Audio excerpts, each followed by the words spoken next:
Shalom, selamat pagi anak-anak pra-remaja. Semuanya sehat.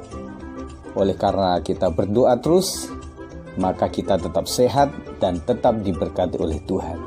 Nah, pagi ini kita akan sharing sama-sama ya. Setiap minggu Om hadir untuk menyampaikan kebenaran firman Tuhan. Jangan bosan-bosan, karena berkat Tuhan akan melimpah bagi para pendengar dan pelaku firman Tuhan. Kita berdoa, Tuhan Yesus berkati supaya anak-anak pra-remaja tetap bisa menyimak, mengerti kebenaran firman Tuhan meskipun dari rumah, tetapi firman Tuhan tetaplah firman Tuhan. Siapapun yang menyampaikan, jikalau itu dari Alkitab, kami harus menghormati dan menghargai sebagai tuntunan bagi jalan kehidupan iman kami. Demi nama Yesus, kami sudah siap. Amin. Nah, anak-anak, ada hukum yang harus kita taati. Ada namanya hukum negara, ada namanya hukum atau aturan di sekolah, ada juga aturan di dalam gereja, dan juga ada aturan-aturan dalam rumah tangga atau dalam keluarga.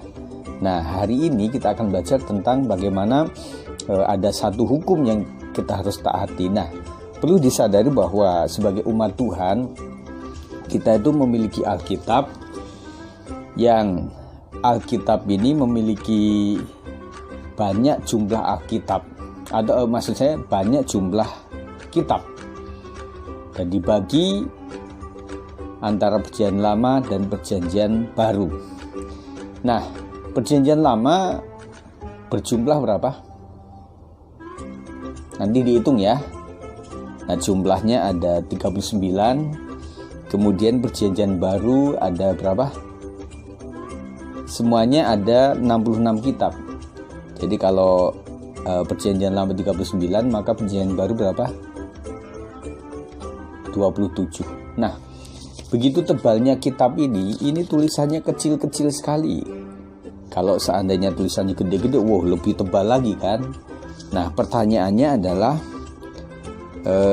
kitab sebanyak ini sebenarnya berbicara tentang apa? Ada sejarah, ada tentang Yesus, ada tentang nabi-nabi, para rasul, begitu kan, raja-raja, orang Israel, dan sampai kepada dari Kejadian sampai kitab Wahyu.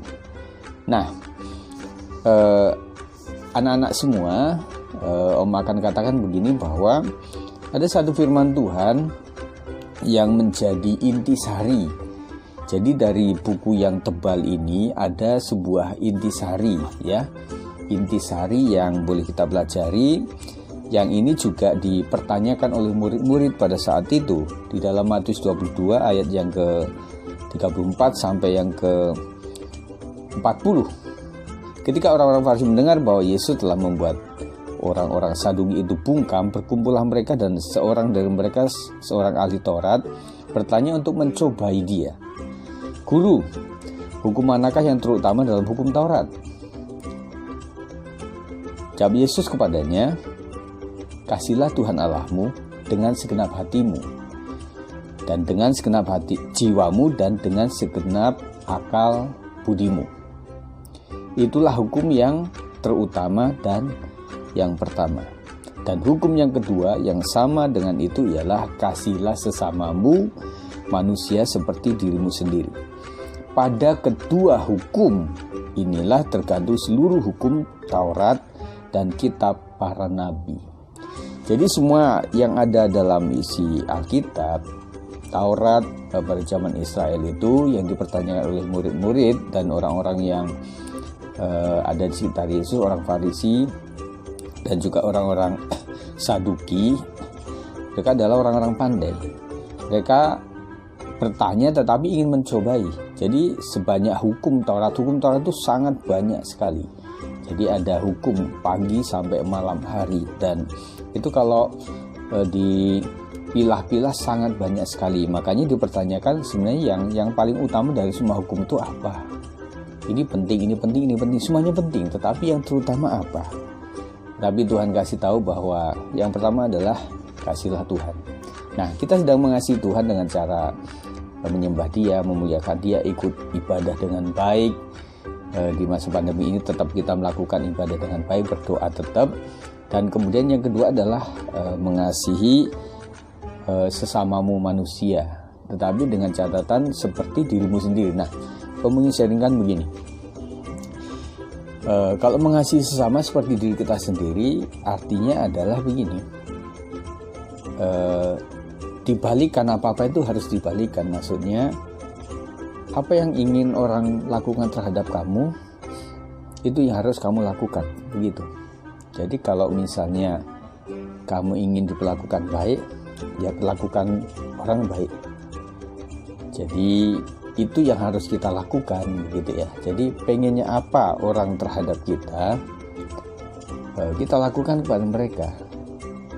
Jadi mengasihi orang lain itu seperti diri kita sendiri. Jadi contohnya gini, ketika ada orang yang malang ada di jalan, selalu menempatkannya kepada diri kita. Seandainya saya seperti dia, saya pengen diperlakukan orang seperti dikasihani, kemudian diberi apa-apa, begitu ya.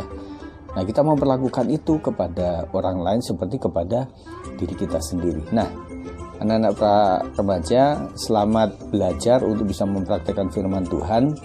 Jadi kalau kamu tidak mau diperlakukan tidak baik, ya jangan memperlakukan orang lain dengan tidak baik. Kalau tidak mau ditampar, jangan menampar. Kalau tidak mau diinjak, jangan menginjak.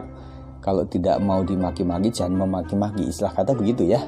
Jadi selamat mempraktikkan firman Tuhan. Tuhan memberkati anak remaja GPS 56. Salam sehat dan shalom. Kita akan berdoa. Tuhan Yesus berkati supaya anak-anak remaja tetap taat kepada firman Tuhan, semakin belajar, semakin banyak belajar, mengasihi Tuhan, mencintai Tuhan, dan juga mencintai sesamanya, baik itu saudara atau bukan, baik itu keluarga atau bukan, dan seluruh keluarga umat Tuhan adalah orang-orang yang harus memiliki cinta, kasih, saling mencintai dan saling mengasihi.